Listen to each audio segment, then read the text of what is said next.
Ah, ok. Entonces, yo le decía, cuando uno mira ese video de la historia de Chile en el siglo XXI, se aviene y se encuentra con los momentos por la música y por la imagen que te pone. Entonces, interesante. ¿Qué cosas le llamaron la atención de ese primer video que abarca dos gobiernos, ¿cierto? Abarca el gobierno de Germán Riesco y abarca el gobierno de don Pedro Montt. Pedro. Históricamente, tenemos que contextualizarnos en una época donde domina el parlamentarismo.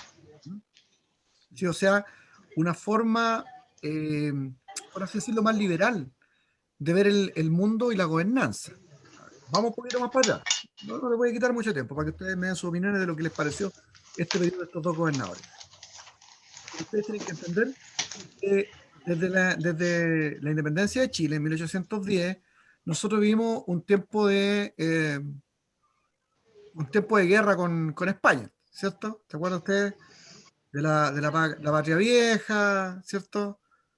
Eh, la, la, la guerra que le hacen los realistas y la Patria Nueva, ¿sí? Pero de que se establece el gobierno chileno entra en un periodo de tratar de entenderse a sí mismo y con un proceso de desarrollo constitucional de los 10 primeros años, entre 1820 y 1830, son tiempos donde Chile trata de establecer una norma, ¿eh? Y hay varias constituciones ahí, digamos, nuestra historia de Chile en el siglo XXI, pero vamos un poquito para atrás. Entonces, en esa época, se intenta crear una carta magna, que es la tendencia que tienen todos los países, ¿no?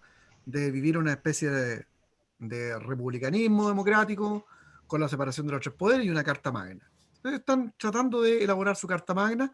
Hubieron varios ensayos constitucionales en esa época y mucho derramamiento de sangre por lo mismo, ¿no?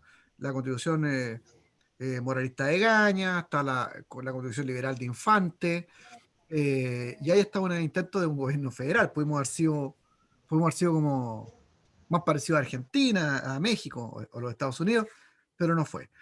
Todo esto termina con una guerra entre las facciones conservadoras y más liberales en nuestro país, que se expresaban en el movimiento de los pipioros y los pelucones, ¿cierto? Y esta gente que creía más en el conservantismo y usaban todavía esa peluca al estilo europeo, español. Bueno, el militarismo termina imponiéndose y Chile no logra ser un gobierno como esperaba, liberal, muy al estilo de la Revolución Francesa y con todas esas inspiraciones, sino que termina siendo un gobierno conservador con amplio predominio del pensamiento católico romano, que se expresa en la Constitución de 1833, que se conoce como la Constitución Portaliana, que es una constitución que puede ser criticada por su excesivo conservantismo, pero no sé qué habría sido mejor. Cuando yo veía la historia de Chile y era más cabro, me daba rabia, porque uno quiere cambios, uno quiere cosas rápidas, pero ahora que estoy más viejo, me pregunto si todavía nosotros no logramos, como país, ya habiendo pasado el bicentenario, no logramos respetarnos y somos tan radicales. No sé si en el comienzo de la historia institucional de nuestro país había servido un gobierno liberal, pues, con tantas libertades. No sé, Portales, que un gallo puede ser criticado en muchas cosas, digo Portales y Palazuelos, que un personaje del mundo empresarial, ¿eh? Sería como, no voy a acompañarlo, no voy a compararlo a Piñera, mejor se lo saben enojar. Pero un gallo bueno, pero pertenecía a los sectores empresariales y él que guiaba todo el tema del monopolio del estanco del tabaco. Entonces era lo que traía mucha plata al país y él, por todo el desorden que hay en el país, decide meterse a la arena política y termina siendo el artífice de la Constitución del 33, que va a tener 100 años de vigencia, o sea, de 1833 a 1925, casi 100 años. Pero bueno, la historia de Chile se dio más o menos de la siguiente manera. Están los que se conocen en la historia de Chile como los decenios conservadores, que son los primeros gobiernos de Chile, hasta la época de Manuel Bulnes, que son como 40 años de gobiernos conservadores. Y luego de eso vienen los decenios de los gobiernos liberales. Y los liberales comenzaron a hacer cambios en la Constitución portaliana y a liberalizarla. Ahí calza la historia de nosotros, evangélica, donde varios liberales en sociedad con la masonería protestante, luchan por el derecho a tener cementerio civil, matrimonio civil y libertad religiosa para otros creos que no fuera la Iglesia Católica Romana. Ustedes conocen toda esta historia del patio de disidentes y todo eso. La Iglesia histórica hace un trabajo brillante de libertad a favor de nosotros, quienes vamos a tener una expresión cristiana más evangélica, más protestante.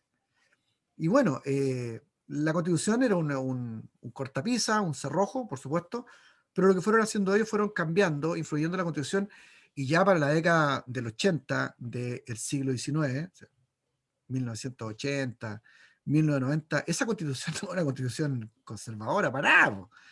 Tanto así que termina imponiéndose una idea bastante liberal respecto a cómo llevar la gobernanza al país, que se expresa en algo que se denomina el parlamentarismo. Entonces, nuestra historia en el siglo XXI, Chile en el siglo XXI, parte con una historia política que está arraigada en ese contexto de una sociedad parlamentaria. ¿Qué estoy diciendo con eso? Que es distinta a la idea que tenía la portaliana, que estaba más centrado en el poder del presidente. La Constitución de 1833, la portaliana, es una constitución que está muy centrada en los poderes presidenciales. Por eso decía Portal, o sea, en un país que no está educado, que no tiene un concepto claro sobre sí mismo, ¿cómo puedes tú tener gente que sea liberal en la mente? Esa libertad no les va a hacer bien. Entonces, que pasen años, decía Portales, cimentemos una sociedad, desarrollemos el concepto de lo que es el ser un chileno, y que vengan luego todos los gobiernos liberales, pero antes no, porque vamos a terminar en el caos. Esa era como una visión pragmática de Diego Portal, y por tanto el régimen presidencialista era muy fuerte, muy fuerte. El presidente hacía lo que quería, y los liberales no les gusta eso, los que por así decirlo están como más cerca de la izquierda. No, que el pueblo, que la gente, que la libertad, la democracia y la libertad. Pero habían conservadores que decían, esa cuestión no va a servir para Chile, nos va a llevar a un caos, por las experiencias que habían visto en otras naciones. No, no olviden ustedes que la gran inspiración que tienen nuestros próceres es la Revolución Francesa y la independencia de los Estados Unidos, pero también mucho la Revolución Francesa. Y la Revolución Francesa nunca funcionó, a más de lo que puedan decir los añorantes del pasado de la ultraizquierda. La Revolución Francesa más allá de provocar la muerte de un montón de gente en la época de Robespierre, donde justamente no se respetó ni la democracia ni el pensamiento del otro, termina fracasando porque la Revolución Francesa termina en una monarquía, un imperio más bien dicho, ¿no? Con las ideas imperiales de Napoleón Bonaparte. Entonces, uno puede decir claramente que la Revolución Francesa no funcionó, po. Terminó con el aire imperialista, po. Pero bueno, el mundo liberal en Chile tiene ese referente y le gusta ese referente. Pero no funciona. Y los conservadores se imponen y tienen algo muy interesante, ¿eh? Fíjense que Chile comienza desarrollando su concepto de Estado basado en la educación, en lo que se conoce como el Estado docente. O sea, Chile es un país que ha estado muy ligado para entender su desarrollo y entenderse a sí mismo desde los procesos de la educación institucionalizada. O sea, para ellos ha sido muy importante el uso de la educación como una herramienta de conformar el ideario de la identidad chileno. Entonces el Estado docente, eso es lo que pretende hacer, formar el chileno desde la educación. Y comienza tempranito, ¿no? Porque tomen ustedes en cuenta que los sistemas nacionales de escolarización, o sea, cuando la educación se vuelve como algo institucional, es una cuestión que parte del siglo XX, recién, en todo el mundo. Y parte con escritos que hablan de la importancia de educar a los niños de temprana edad como una función del Estado, con libros que inspiraron a educadores, libros como el caso de la escritora sueca Ellen Key, que escribió un libro que se llama El siglo de los niños. Búsquenlo, traten de comprarlo, que en alguna oportunidad eh, pueda estar en sus bibliotecas. Pues, ¿m? El siglo de los niños, de Ellen Key. Ellen, con el doble L, Ellen Key, es una sueca que escribe ese libro, y con ese libro muchos eh, teóricos de la educación dicen que se inaugura lo que nosotros denominamos los procesos de educación institucionalizada. O sea, vale decir que los gobiernos se valen de los sistemas educacionales como una institución para formar el ideario nacional. ¿Ah? Porque a nosotros parece, usted me está mirando con una cara así como, ¿qué está diciendo el profe? Si la escuela Y el sistema educacional, la escuela que está en la esquina, ha existido toda la vida. No es cierto. Tiene 100 años.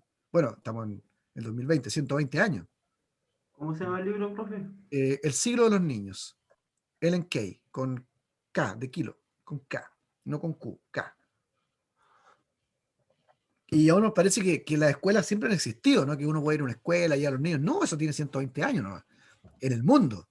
Y tome en cuenta usted que, bueno, han pasado de la era cristiana 2000 años, 2020 años. Y los últimos 100 años nomás son procesos de escolarización institucionalizada. ¿Ya? Entonces, es algo muy encachado. Pero Chile parte antes, en la década de Manuel Bulnes, ¿cierto? Estamos hablando, yo voy a revisar un poco, pero debe estar Manuel Bulnes entre su gobernanza entre 1840 y 1850. Porque las presidencias en los primeros 100 años de historia de Chile eran de 5 años con posibilidad de reelección por un periodo más. Entonces, obvio, el poder político, todos gobernaron 10, o sea, los 2 periodos que podían gobernar los gobernaron. Hola, hola, hola, qué gusto. Y entonces gobernaron los 10 años, o sea, sus 2 periodos. Si te podías reelegir una vez, entonces pues, se llaman los 4 decenios de conservantismo. Y después vienen cuatro decenios de liberalismo, creo que son 4 decenios igual. Entonces el liberalismo lo que hace es seguir toda esta base que pone el pensamiento conservador, que trata de darle una identidad a la nación, que es represivo, por supuesto, que es muy valorativo de las formas de mirar la vida en términos conservadores, de conservantismo, ¿m? Pero que le da cierta estabilidad a Chile. ¿Por qué? Porque los conservadores siempre han tenido la idea de que la gente no puede ser tan libre. Si uno lo lleva al terreno, pues voy a tomar una posición teológica y pastoral, perdónenme si ustedes piensan algo contrario, tienen todo mi cariño y mi respeto. Pero lo mismo que yo he visto en mi experiencia como pastor, parece que así es el ser humano. O sea, yo siempre he querido ser muy libre, hacer una iglesia libre, que todos piensen, hagan lo que quieran y decidan, pero al final de cuentas no funciona. O sea, hay una cuestión que no funciona. No funciona. La gente no sabe vivir su libertad. Necesitas tú, para poder vivir tu libertad bien, entender el liberalismo, procesos de constructivo y todo lo que tú quieras, necesitas tener cierta experiencia cristiana para no ponerte tonto. Si no te ponís bueno para... Si te dicen que se puede tomar, te ponís bueno para el trago. Si te dicen que no es pecado fumarse un cigarro, te ponís bueno para fumar. Nadie lleva su libertad bien. ¿Ah? Entonces, parece que la mayoría de la gente necesita como esos procesos de vida más conservadores. Y en la medida que las personas de manera individual van desarrollándose y adquiriendo libertad, es cuando pueden ellos administrarla de suyo propio. Entonces, ese proceso conservador fue re interesante y los liberales, con esa base conservadora, comienzan a cambiar la constitución y a empezar a dar más libertades, más libertad. Y a quitarle libertad, ¿en qué sentido? A quitarle poder al presidente, porque dicen, no, pues este es un gobierno muy papá, muy paternal, y muy de mucha fuerza, ¿eh? de obediencia. Hay que darle posibilidad a la gente que hable, lo que también es una rareza, porque se van a dar cuenta ustedes que igual era un juego de la política, porque en el fondo era darle libertad y voz al 5% de la población. O sea, no le iban a dar la libertad a los casi inexistentes obreros, porque el proceso de industrialización no ha llegado a Chile todavía de una manera fuerte, sino va a ser en el siglo XX con el salitre. No le van a dar la libertad a quién, a los inquilinos, a la gente que vive en los campos. No, son peones nomás. La libertad era para el 5% de la oligarquía. Ese es el asunto. Van a ver ustedes, en ese video, primero vieron ustedes que en esa época Germán Riesco fue elegido por entre el 5 y 6% de la votación del país, po, porque es la gente que vota, y esa gente pertenece ¿a quién? A los estratos culturales, representan a los pobres, no, son toda la oligarquía. Entonces lo que hay es el intento de un cambio de régimen que es fuerte en lo presidencial a un gobierno que lo tengan todos ellos. ¿Quiénes? El pueblo, no, la oligarquía. También la oligarquía, los que pueden hacer política, los que pueden llegar a tener un escaño en el Congreso. Entonces, bueno, pero los liberales van, sí, por supuesto, hacen cosas buenas, claramente, por lo que les digo, va a tener una influencia muy grande esta sociedad entre masonería, protestantismo y liberales igual, porque liberales ateos, que no les interesa la masonería, porque van a ganar un montón de luchas civiles para nosotros, y muy útil para nosotros los evangélicos, que no existimos todavía, porque lo que existe son protestantes extranjeros y muy pocos nacionales que se están convirtiendo al evangelio, pero no tienen ninguna voz dentro de esa iglesia. La anglicana, la metodista, sobre todo, episcopal hoy de Chile. el movimiento presbiteriano y el movimiento luterano, no tienen gente nacional. Eso ya casi al llegar a inicios del siglo XX empieza a convertirse los nacionales, y para 1909 ya hay hartos nacionales en la iglesia histórica. De esto se enojan mucho, siempre lo digo, mis compañeros teólogos. Pues yo digo que lo que ocurrió en 1909 no fue un avivamiento, o puede ser un avivamiento, pero un avivamiento muy, muy ligado a una independencia nacional del dominio evangélico extranjero. Porque esas iglesias extranjeras tenían un arraigo en Inglaterra, en los Estados Unidos, en otras partes del mundo. Lo que ocurre es que crecen mucho los evangélicos convertidos dentro de esa iglesia y piden liderazgo. Y tienen manifestaciones, puntos de vista más populares de cómo es la fe, y terminan convirtiéndose en el avivamiento que va a dar origen al movimiento pentecostal, que es la expresión nuestra evangélica que proviene hasta el día. Entonces, cuando, por ejemplo, para hacer una aplicación, la iglesia histórica comienzan a salir a hablar de que el mundo evangélico, que el evangélico, por qué los evangélicos pentecostales se toman el nombre de toda la iglesia, es pura pica nomás, porque esto no crecen, pues esa es la verdad. Pues, si las iglesias que crecieron fueron las iglesias nacionales. Si yo voy a defender una iglesia, voy a defender una iglesia que tenga más arraigo nacional. Las puedo criticar por su forma, lo que quiera, pero es mi iglesia, los voy a cuidar. Porque yo soy chileno, pues. Yo, ¿por qué tengo que estar atendiendo tradiciones extranjeras? No, soy muy patriota en ese sentido. Eh, entonces eso es lo que ocurre en 1909. Hay una independencia evangélica nacional, ¿ah?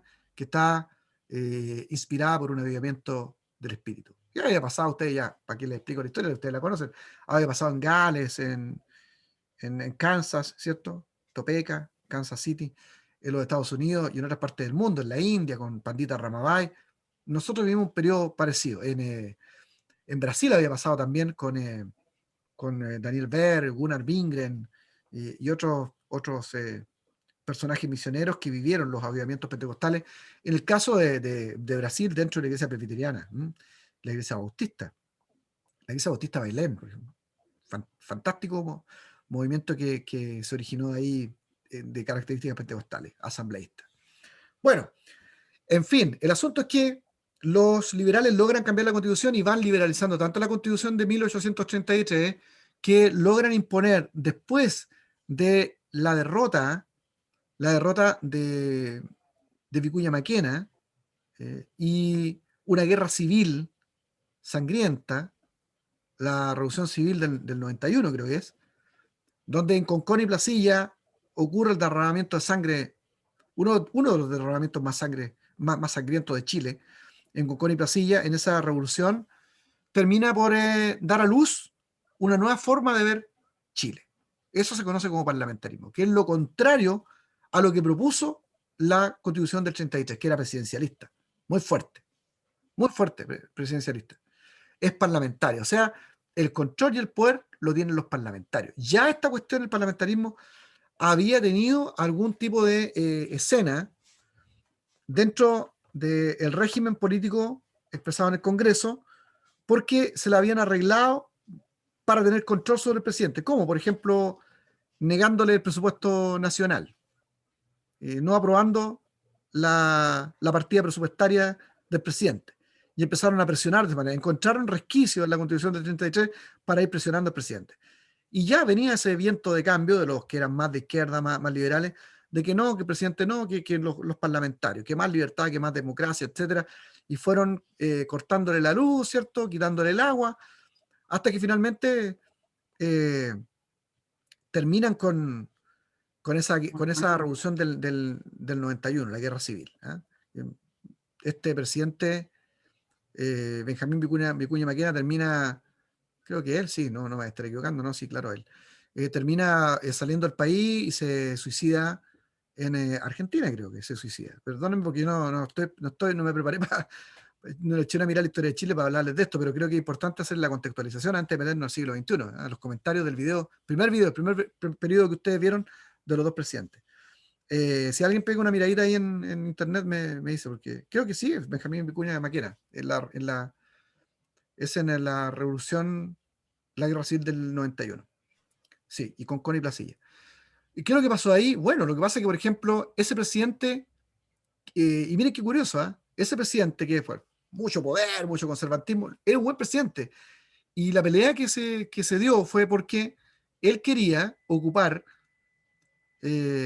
ingresos que se recibían por los negocios del salitre en el norte, ocuparlo para invertirlo en obras públicas.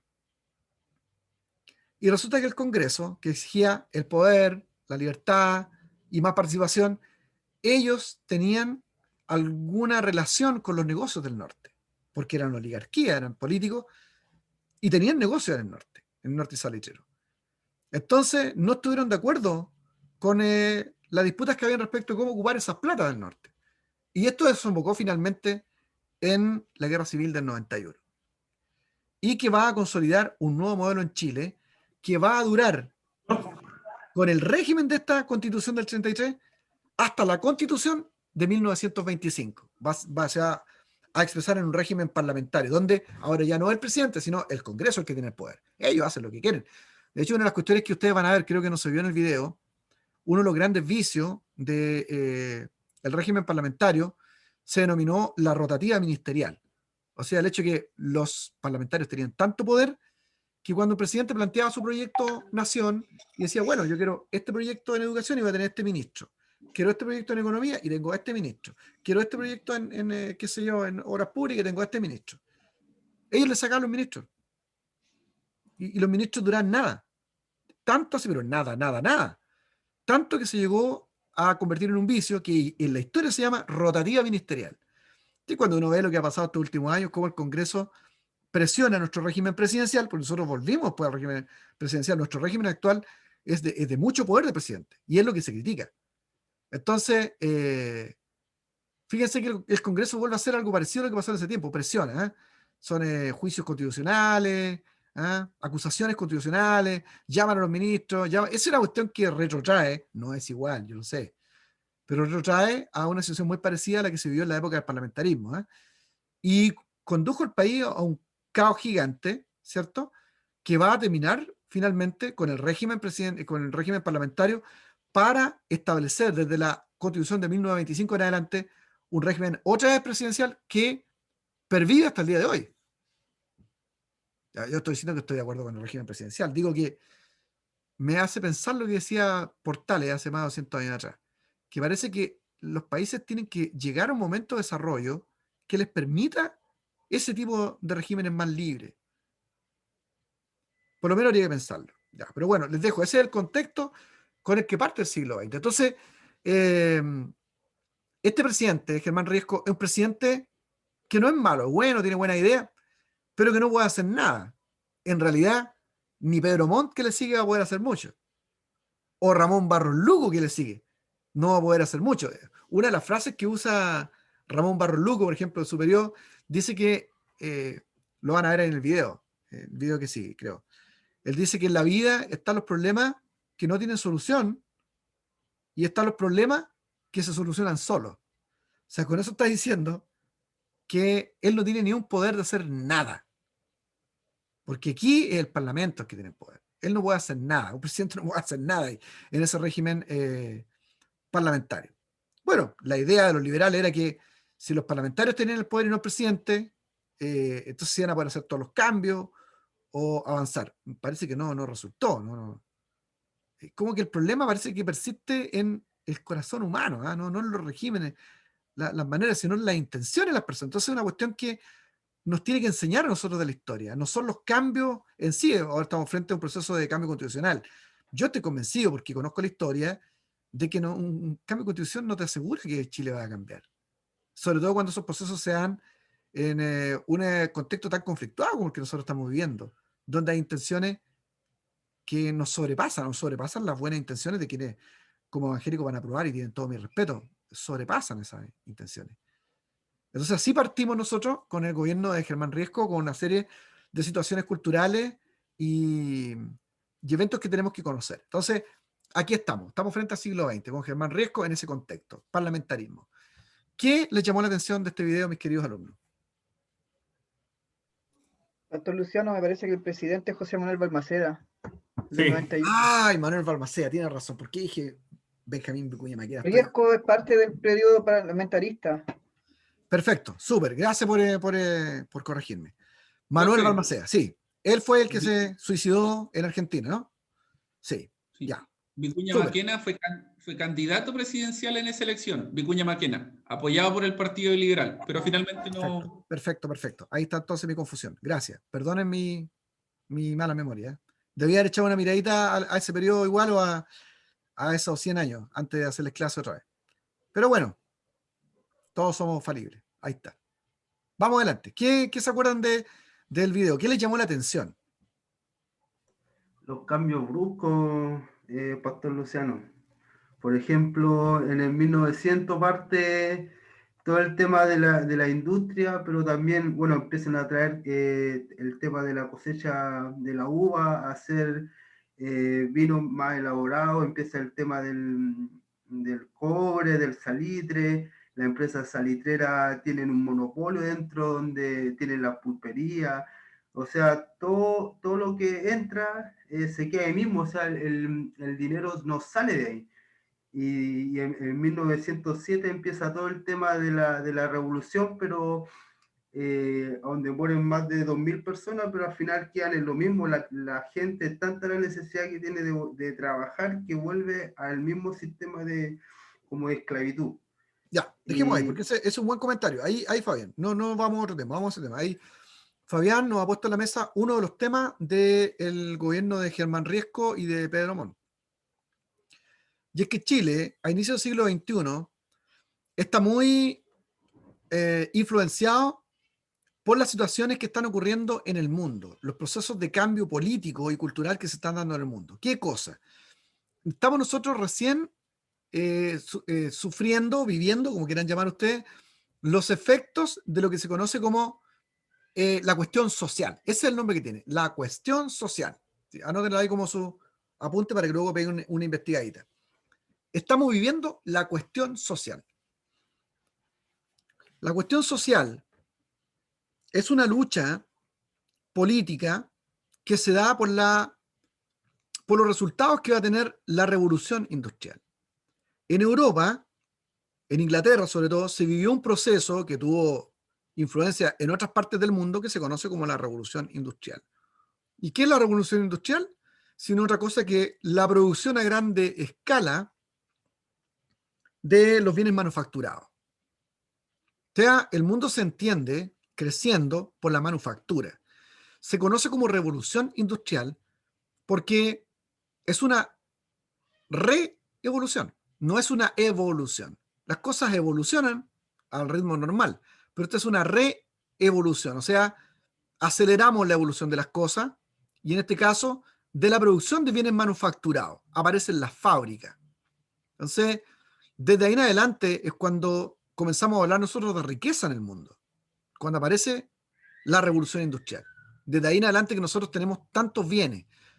No estoy diciendo que estoy de acuerdo con toda la revolución industrial y sus efectos, porque, por ejemplo, el hecho de que nosotros tengamos tantas cosas, miren ahí la biblioteca de Álvaro, extraordinaria, que ya me está dando como una envidia, ¿cierto? Que tiene tantas cosas maravillosas ahí, tiene videoteca, Pero tiene... en eh, puros videos, pastor. me da Puros hasta videos. vergüenza exhibir mi biblioteca al lado de la de Álvaro, pero es una cosa de lujo para 100 años atrás. Hay unos videos que son peligrosos.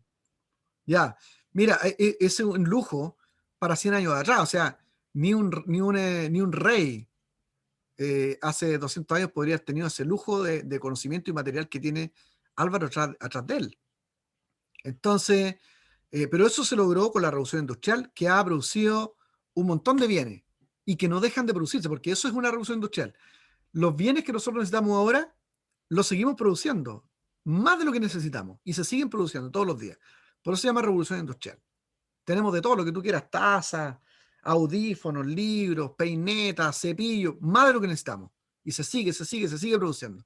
Por eso que también hemos dañado nuestro planeta, pero esto nos ha llevado a estas formas de vida que son de tanto bienestar. ¿Ya? Entonces, bueno, toda esa revolución va a necesitar para ser efectivo mano de obra, ¿no? Porque las cosas no se hacen solas. Y las fábricas en ese tiempo, no como ahora, no tienen elementos robotizados. Y ahora todavía necesitamos mano de obra, pero ese tiempo era pura mano de obra. Entonces, ocurre que para poder mantener ese nivel de producción, van a necesitar mano de obra. Y la mano de obra vino de los campos. Y aquí surge la cuestión social. ¿Ya? Porque viene a producirse como primer efecto de esta cuestión social. Entonces, ustedes colocan cuestión social, efecto inmediato, proceso de migración campo-ciudad. Así se explica el surgimiento de la cuestión social. Los procesos de migración campo-ciudad se dan porque los sectores más pobres, más postergados, sobre todo los que se dedican a la actividad secundaria, o sea, lo que tiene que ver con la tierra, primaria, ¿no? La tierra, ¿no? Empiezan a buscar mejores oportunidades y comienzan a emigrar a las ciudades en busca del desarrollo, el desarrollo de los hijos, etcétera, y dejan los campos. Bueno, cuando llegan a los campos buscando trabajo, porque hay trabajo, están ofreciendo trabajo para las industrias en todo este proceso nuevo, se van a desarrollar una serie de problemas sociales y desigualdades, que es lo que se conoce como la cuestión social. El abuso por parte de los empresarios que tienen las industrias en el uso de la mano de obra. Esa es la cuestión social. Y surgen voces que critican esto, especialmente el marxismo y el socialismo, ¿m? Que se expresan en esta lucha que van a llamar lucha de clase. Así interpreta este problema Marx y sus amigos del círculo hegeliano. Entonces, dicen, no, aquí hay una cuestión que hay que cambiar, y surgen teorías respecto del abuso de los poderosos respecto de los pobres, y se les dan categorías a todo este tipo de análisis. Surge el burgués, el proletariado, ¿cierto? Surge el concepto del capital, el concepto de estructura, superestructura, la propiedad privada, el concepto de expropiación. Todos esos elementos surgen ahí. Hay pensadores políticos que convierten en ciencia ese análisis sociopolítico. Por eso que llega a aparecer lo que ustedes han escuchado mencionar como el marxismo científico o socialismo científico, socialismo real. Bueno, ustedes ya conocen la historia. Marx escribe sus libros, La Sagrada Familia, El Capital de Marx, y en 1848 junto a Engels hacen una obra llamada El Manifiesto Comunista, donde dicen, no, esta cuestión hay que terminarla, y hay que terminarla ya. O sea, hay que empujar la revolución del proletariado para revolucionar a los migrantes de los campos, que son hoy día el proletariado, a que tengan una mejor vida, quitándole a los ricos lo que supuestamente no es de los ricos, sino que es de los pobres, porque ellos han trabajado por ello.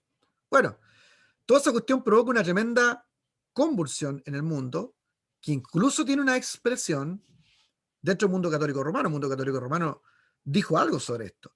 Y eso lo dijo el Papa León XIII en la encíclica llamada Rerum Novarum. En esa encíclica, el Papa León XIII elabora lo que se conoce hasta el día de hoy como la doctrina social de la Iglesia. O sea, cómo la Iglesia ve el problema de la cuestión social y cómo se debe enfrentar. Por aquí tengo un libro sobre doctrina social de la Iglesia, que es un clásico, que sería re Tuve un interesante ramo de doctrina social de la iglesia. que lo entiendan. ¿Cómo? ¿Cómo dices? Tuve un ramo de doctrina social de la iglesia. Ah, no estudiaba, en la católica estudiaste tú, ¿no? Universitario. ¿Ah? En el Duoc. Ah, ya. Ah, claro, pues. Duoc UC. Me pasaron todas las encíclicas. Sí, pues, Duoc UC. Muy bien. Mira, hay un libro nuevo que habla de toda esta cuestión en Chile, que es de María Antonieta Huerta, de las ediciones, obviamente, católicas, Paulina, que se llama Catolicismo Social en Chile. Ya, es un excelente libro para entender toda esta cuestión, pero desde la perspectiva de Chile. Bueno, libro que ya tiene tiempo ahí en mi biblioteca. Pero bueno, entonces, toda esa cuestión de para que redundancia, toda esa cuestión de la cuestión social, la analiza la Iglesia Católica Romana y saca un punto de vista al respecto. Pero fíjate, como unos 50 años después, tiene real efecto en la vida nacional y política de Chile. en esta etapa que nosotros comenzamos a mirar y de lo que nos habla Fabián, que él dice, bueno, parece que aquí la gente empezó a irse a trabajar a las fábricas del salitre y ahí se desarrolla toda una lucha político-social. Toda una lucha político-social. ¿Ya? Claro, y ustedes vieron ahí que empiezan a aparecer activistas que son a favor del movimiento de los obreros. Y hay un personaje muy importante del cual ustedes deberían hacer alguna biografía. Don Emilio Recabarren, fundador del Partido Socialista Obrero. Un segundo.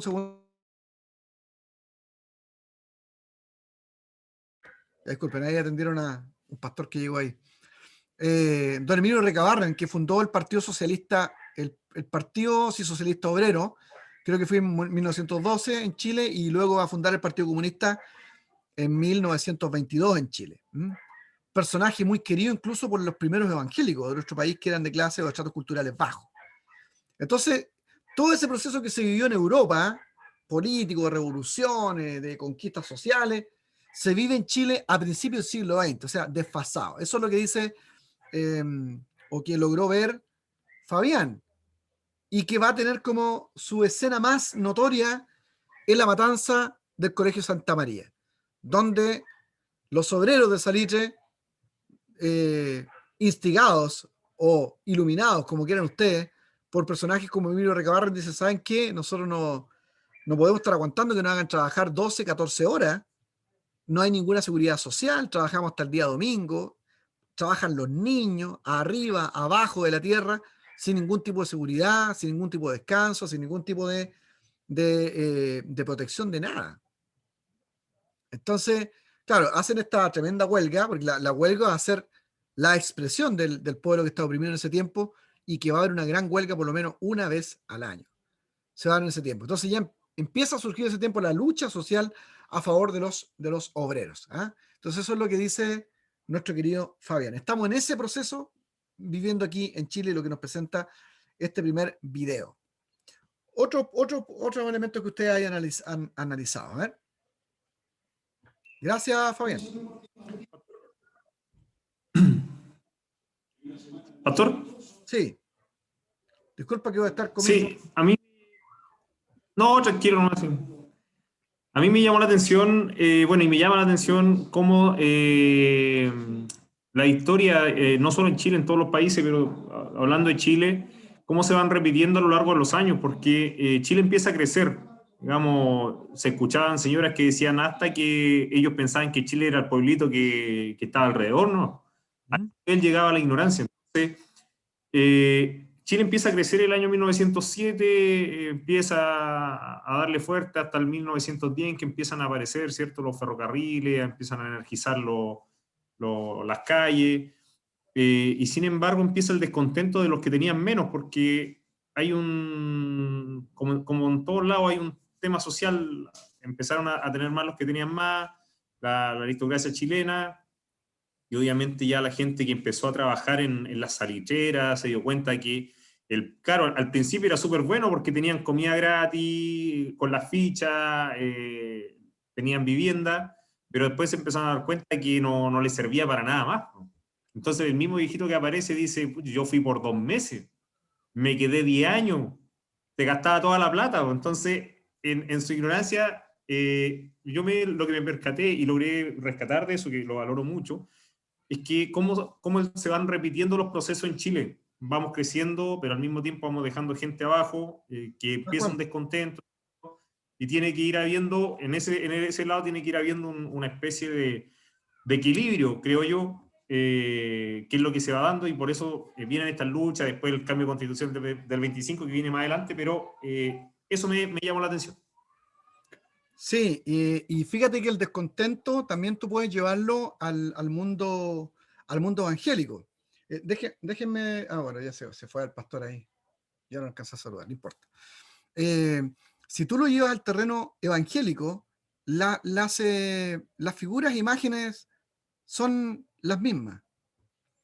Porque primero la gente está contenta con ser parte de una iglesia histórica, de recibir a Cristo, salir del yugo católico, recibe el amor del Señor, la enseñanza de los hermanos que están más vinculados a un tipo de evangelio que es extranjero, pero en la medida que ellos conocen al Señor y están ahí contentos en la iglesia, empiezan a darse cuenta que también hay desigualdades en el régimen de liderazgo, po.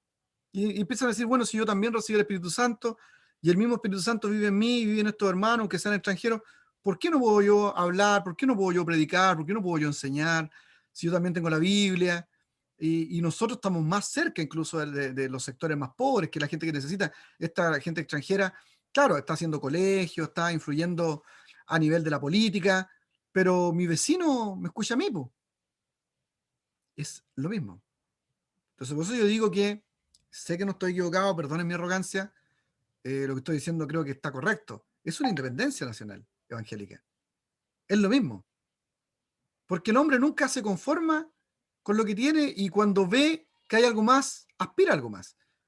Entonces es una dinámica, una dinámica de la vida humana. Ahora, lo que nos debería enseñar la experiencia es que estas cuestiones no se arreglan con revoluciones, nunca.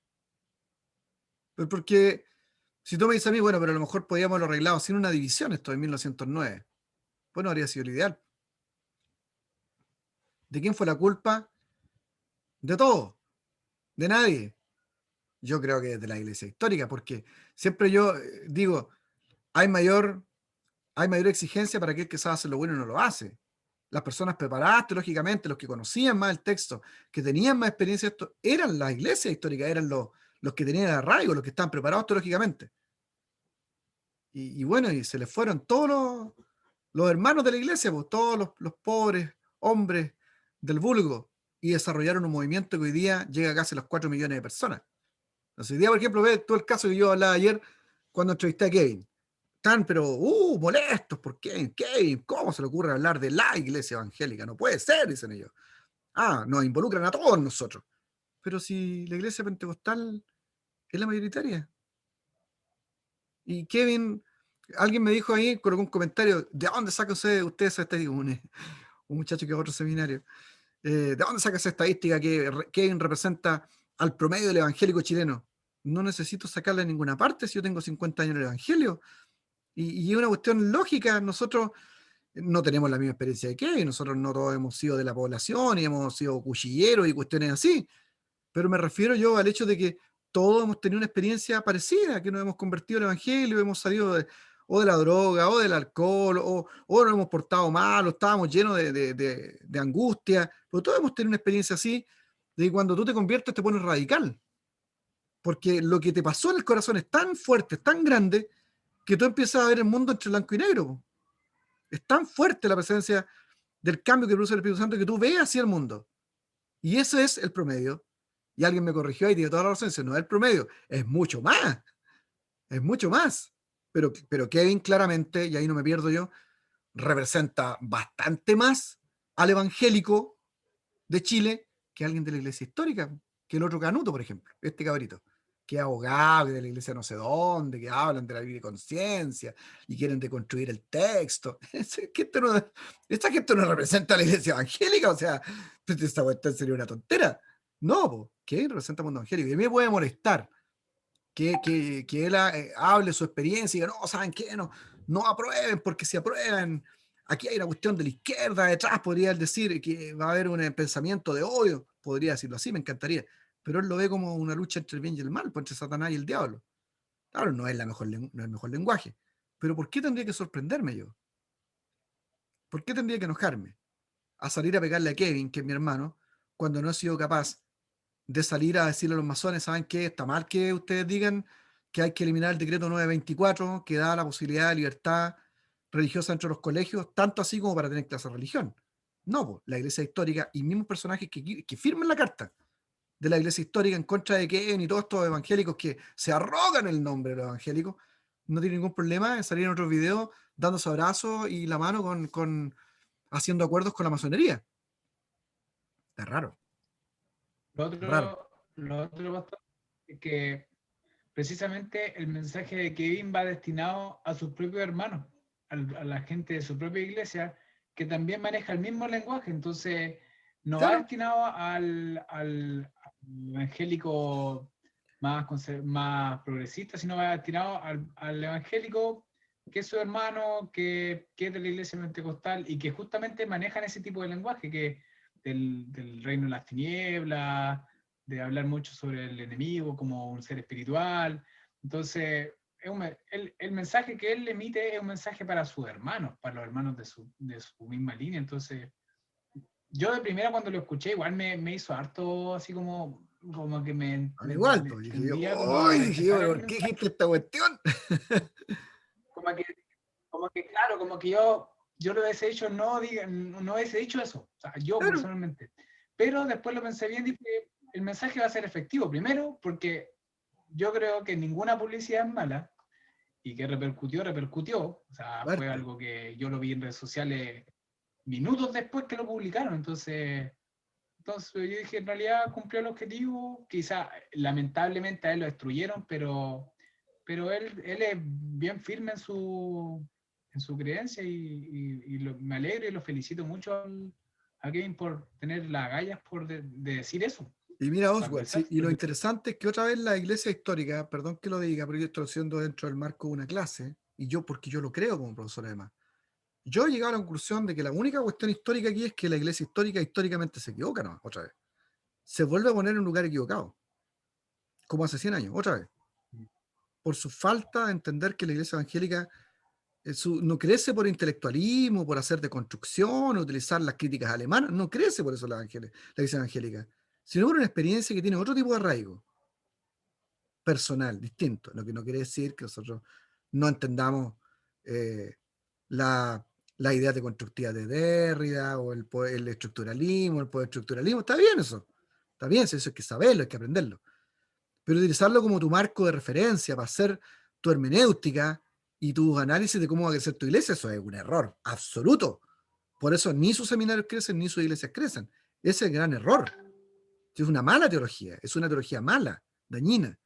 Entonces, ¿por qué? Porque digo, porque yo veo aquí malas intenciones, porque ya, ok, salieron sacando una carta de declaración contra Kevin. ¿Por qué? Porque Kevin al decir él, no lo dijo así, pero se puede entender, y eso es cierto, de que el que rechaza está más cerca de Dios y el que aprueba está más cerca del diablo, porque estaría aprobando, según él, cuestiones que tienen que ver con las tinieblas, la muerte, el desorden, el caos. Y el Señor no es del caos, es de la luz, del bien, de la tranquilidad. Ya. Pero uno podría sacar por asociación. Y eso es lo que apuntaron en su carta a la iglesia histórica. La iglesia histórica más la iglesia bautista, que no creo que es histórica yo, pero podría ser discutido, más la UH y más 3 personas que firman solo. ¿Por qué firman 3 personas que son el director del seminario? O sea, parece que es para juntar firmas, ¿no? Están en la misma dinámica de mostrar que hay harta gente que cree igual que ellos, están igual que los otros que critican. Entonces sacan la declaración contra Kevin diciendo, no, porque con esto que estás diciendo que el que aprueba es del diablo o está con el mal. Ya, pues, entonces ahora que el otro canuto, el otro cabrito tontito con la otra niñita que lee las diapositivas, que no tiene capacidad de análisis propio, porque todo lo lee, este formato de Zoom le quedó pero fantástico, porque en un debate la hacen pebre, o sea, bueno, ellos salen también en la franja, y salen diciendo lo contrario, piénsalo, mira, dice, nosotros votamos con libre conciencia. Entonces uno podría decir, bueno, si está ocupando el contrario para criticar a Kevin, lo que está diciendo es que lo que rechazamos no lo hacemos con libre conciencia. Nosotros no oprimimos a la gente. Entonces nosotros los que rechazamos oprimimos a la gente. Nosotros votamos por amor al prójimo. Entonces nosotros no votamos por amor al prójimo. Entonces yo estoy esperando la carta de la iglesia histórica para llamar a terreno también a esta misma gente que es de sus iglesias para decirle que no tienen que hacer eso, porque los que rechazamos no hemos dejado de amar al prójimo, no hemos dejado de pensar en la justicia, no hemos dejado de pensar en eso. Entonces, toda esta cuestión es política igual, todo es política. Entonces, ese es el asunto. Cuando los que firman también de esa iglesia histórica, ahí tiene el presidente de una denominación que puso en sus redes sociales un Cristo con el ojo sangrando y con la mano aquí. Entonces, que él llama a decir, no, lo que yo quiero es que la iglesia vote libre y no influir a nadie. ¿Por qué influyen a la gente? En sus redes sociales puso un Cristo con el ojo sangrando y con la mano aquí para las revueltas de octubre. Sí, sí, es una posición política, claro. Entonces esto es político igual. ¿Por qué mejor no dicen? Eso es lo que yo les aconsejo. ¿Por qué no dicen la verdad mejor? Hay cristianos que están por el apruebo, parece que hay más que son de rechazo, punto. Y si hay algunos que van a salir evangélicos por el rechazo, bien, respeto, diciendo con su lenguaje lo que quieran, y los otros van a salir a favor del apruebo, dando su punto de vista, bien, a su manera. Pero esto de que nosotros somos neutros, que todos somos neutros, ellos por ser iglesia histórica tienen una ética que está por sobre todos los demás, mentira, no es cierto, no es así. Entonces, si tú te pones a mirar la historia de Chile y cómo los procesos humanos funcionan, tú vas a ver elementos de equiparidad dentro del mundo evangélico también en esa época. Porque lo que pasa en 1909 también tiene que ver con toda esa situación de independencias, de independencia de las clases bajas, de las más altas, porque eso en el fondo fue.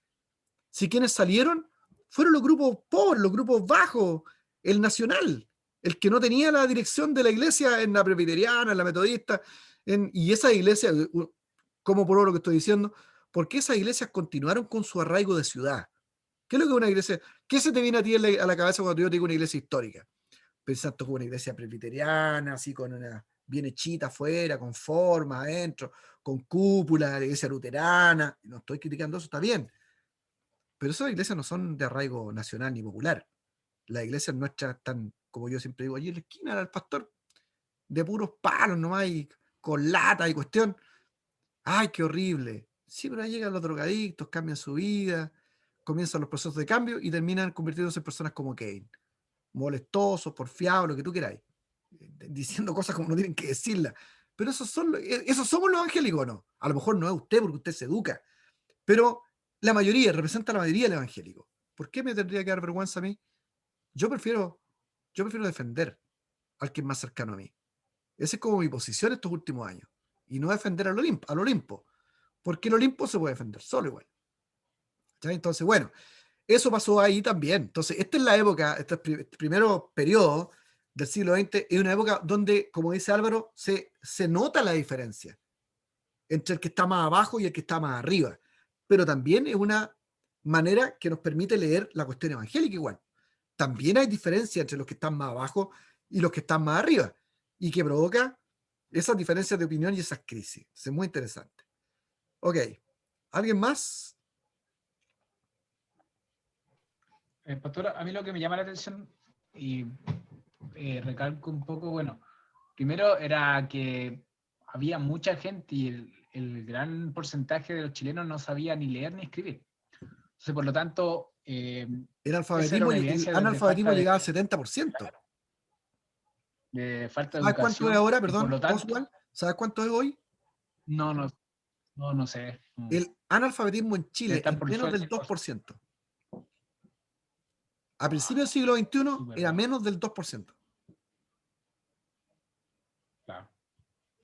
Yo el otro día me encontré con una persona analfabeta, pero así como me llamó demasiado la atención porque no sabía leer y yo no.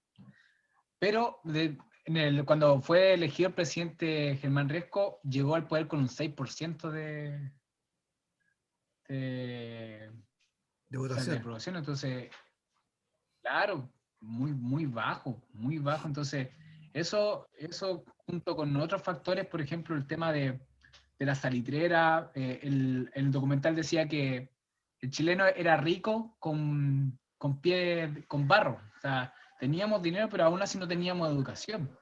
Entonces ese factor, yo creo que igual le afectó mucho al chileno promedio, ¿no es cierto? Por que se empezó a ver con un poco más de dinero, entonces empezó a quizás, decía que había mucho alcoholismo en esos años y seguramente por la falta de educación. Entonces vemos hoy en día que somos un país mucho más educado, que en ese tiempo mucho más educado, ¿no es cierto? Hemos avanzado en educación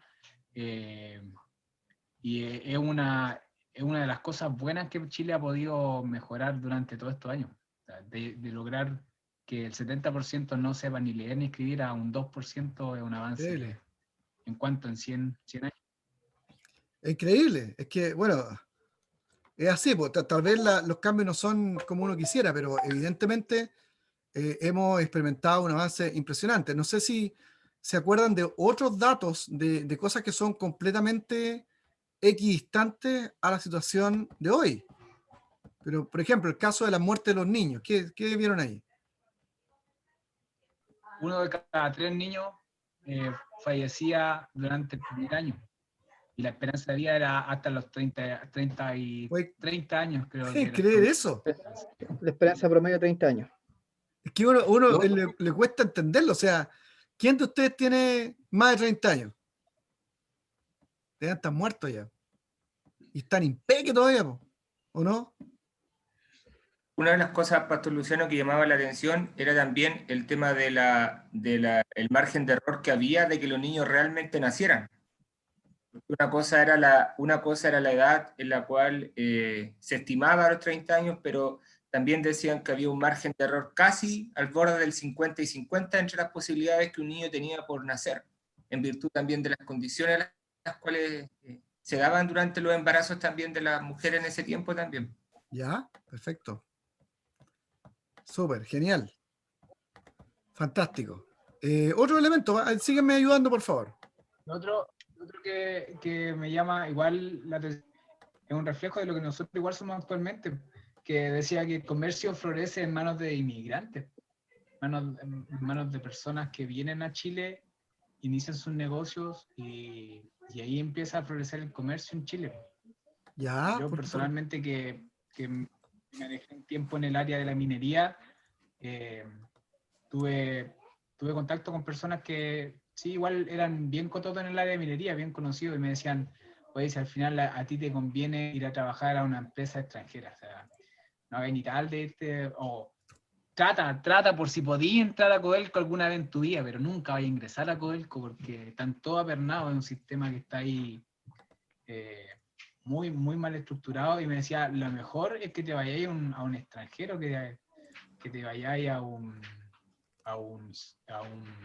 empresa que venga con recursos de afuera. ¿Por qué? Primero, te pagan súper bien. Segundo, la calidad de trabajo es mucho mejor, trabajan menos turnos, menos horas, los sistemas son más seguros. Oye, Entonces, y en general ese hecho de que, por ejemplo, parece que la prosperidad económica también tiene que ver con las inversiones que puedan llegar de afuera. Cuando, por ejemplo, hoy día hay una tendencia a pensar de que los empresarios son malos y que parece que el mercado interno y la producción de empresas a nivel interno es la salida simplemente para un país. Es una locura, ¿no? Pero uno de los hechos que marcaba la tendencia respecto a eso es que decía que el comercio creció precisamente en manos de los inmigrantes. O sea, se fueron asentando como mayormente comerciantes chinos mayormente fueron los que tomaron la iniciativa, y ahí se comenzaron a asentar un local al lado del otro. Entonces, aquí en Chile más bien estaba marcada la tendencia de una desigualdad social que era muy polarizado, y aquellos que estaban en los estratos más bajos se sujetaban netamente a un ámbito que tenía que ver con esta relación obrero-inquilino, era lo que manifestaba. Por tanto, una parte del sector vivían y trabajaban y se sentaban en los campos, y algo que me llamaba la atención ahí, precisamente en torno a este tema económico, cómo funcionaba, era que decía una frase: los niños ayudan a sus padres en las labores que el patrón les dirigía. Por tanto, los inmigrantes fueron los que dieron un realce a la economía, porque aquí en Chile había un ciclo ya de trabajo que no estaba normado, que era netamente a virtud de regalías que se les daban, o como hablaban también de las salitreras con el tema de las fichas y todo. Pero los inmigrantes fueron los que propiciaron un comercio mayor acá en Chile. Ok, muy interesante, muy bien. Ok, una pregunta así como para memorizar. ¿Gobierno de Germán Riesco? ¿Años? Sí. Del 901 al 1901. 1906. Sí, al 906. ¿Pedro Montt? Después, pues, del 906 al 910. Perfecto. Y ahí está el tema de la muerte de Pedro Montt, intentando salvarse, ¿no? Salvar la vida. ¿Y eventos trágicos de ese periodo? ¿Cuáles serían? En el tema político, La matanza de 1907 de la ¿Ya? Salitrera. La matanza de la Escuela Santa María, muy bien. ¿Y? La muerte de los dos presidentes seguía. La muerte seguida de los dos presidentes. Muy bien.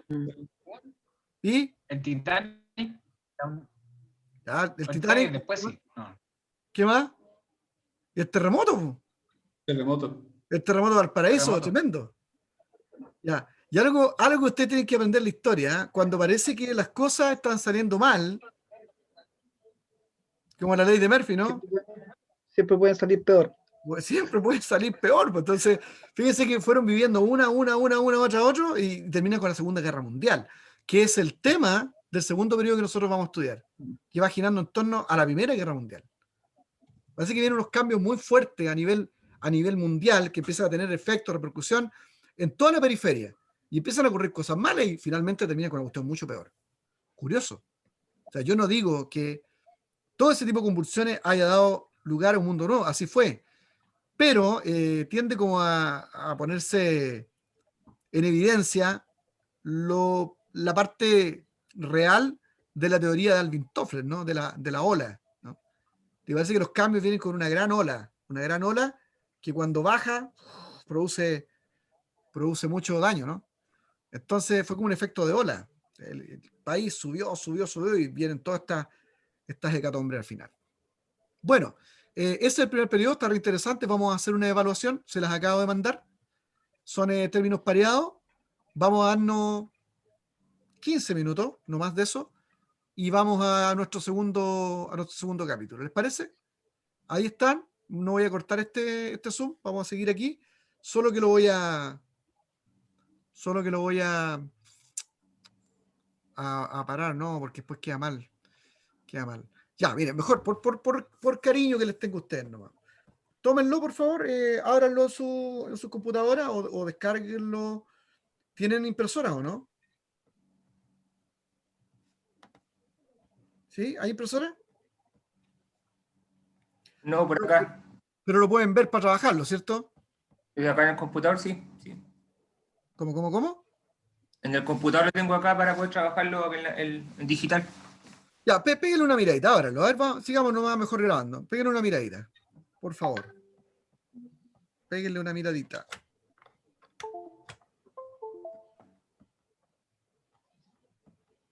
A ver, intenten resolverlo. Son de los eventos más importantes que pasaron en el periodo.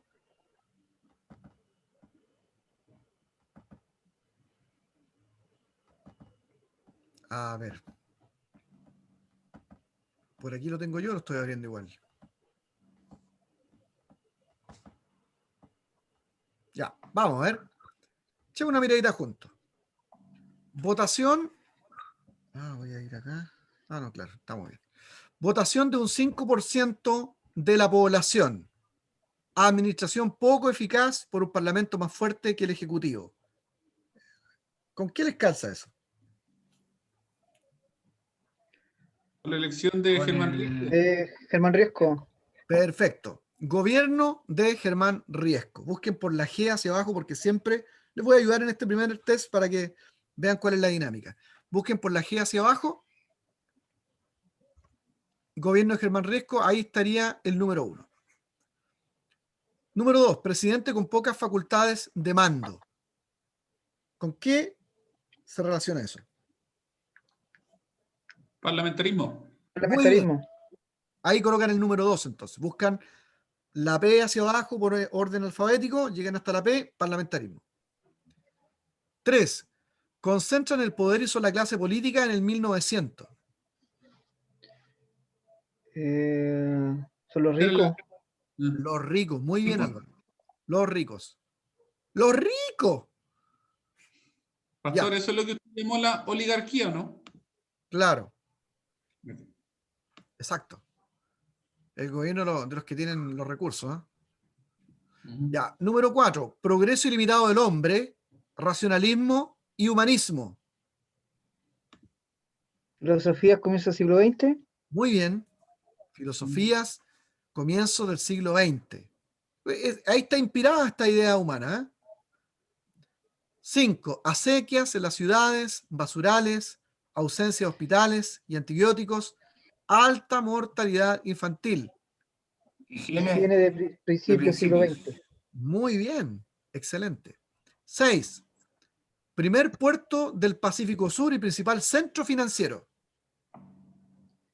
Valparaíso. Valparaíso. Muy bien, ¿se acuerdan dónde estaban los dos grandes centros económicos? Estaban en Valparaíso y en el norte de Chile. Muy bien. Iquique. 7. 2/3 en manos extranjeras. Sostienen 20.000 obreros. Da el 80% Salitrera. del ingreso económico del país. En Está 1900. como norte salitrero. Norte salitrero. Muy bien. Salitrera, sí. Colocan el 7 en norte salitrero. Norte salitrero. Ahí va el 7. 8. Se firma el Tratado de Paz con Bolivia. Se redacta Ley 1838 para otorgar habitaciones para obreros. Tratado de paz con Bolivia. Ahí hay una fecha. Se firma el Tratado de Paz con Bolivia.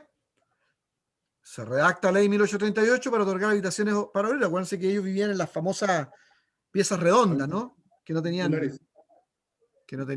claro, no tenían ninguna aireación, no tenían aguas, baños, nada. Entre los años ¿Ya? A ver. no sé si estoy 1905 y 1906, no sé. Perfecto, Cristian.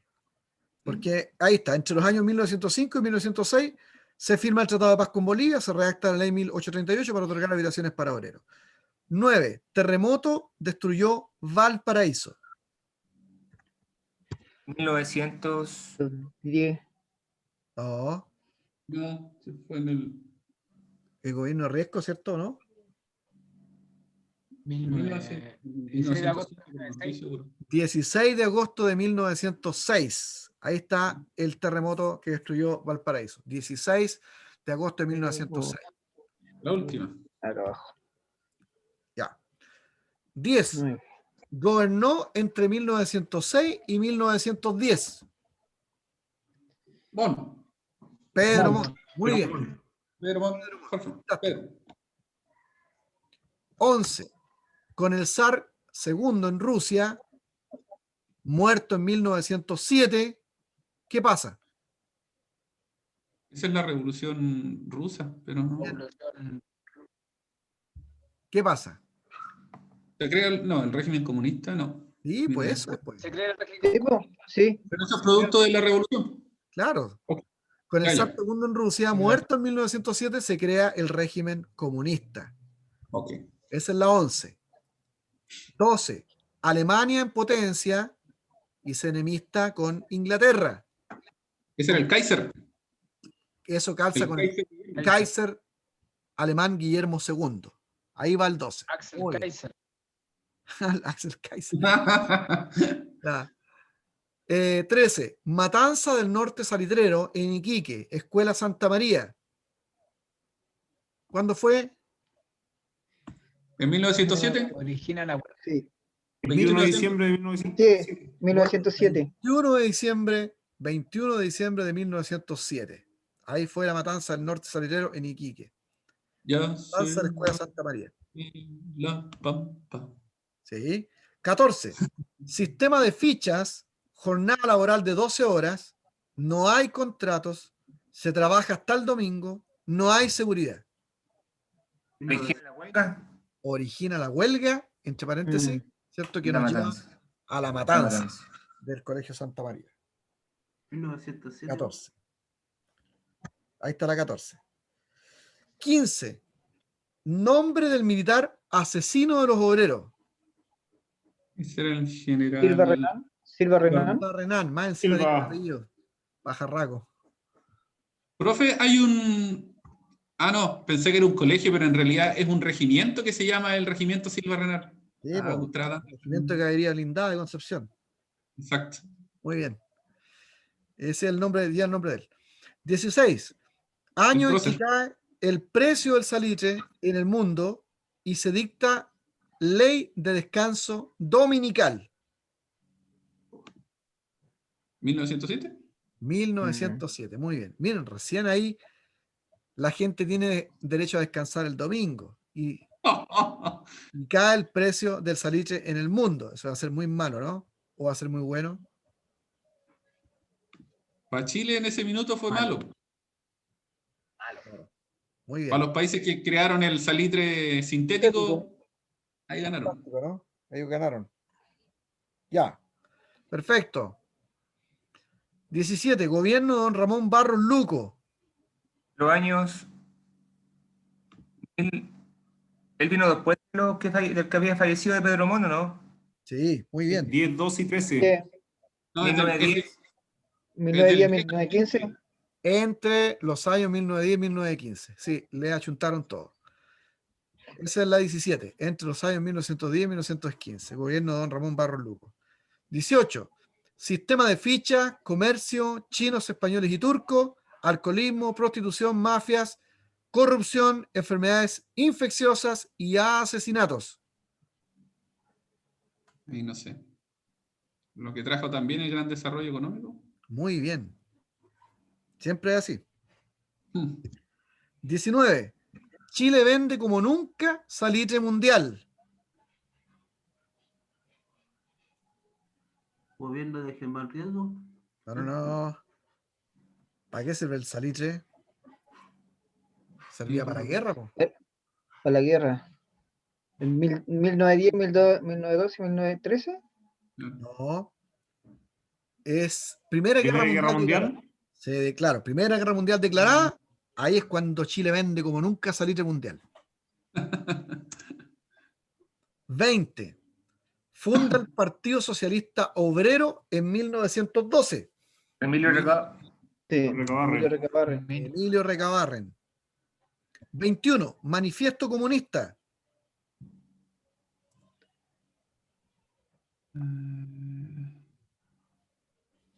¿Lo dije? El ¿Cuál es? 14. Son 13 de 0, ¿no? No. ¿No es ese- el año 1914? 1914. no, pues, ¿cómo? Se lo he dicho muchas veces. Ah, no, pues. ¿Dónde Eh, está? Eso no puede emplearse. El manifiesto comunista, cuándo se hace? ¿Es mucho Se hizo antes? en Europa, ¿verdad? Se hizo en Europa, ¿cierto? Claro. 1848. 1848, entonces. 1848 en Europa. Listo.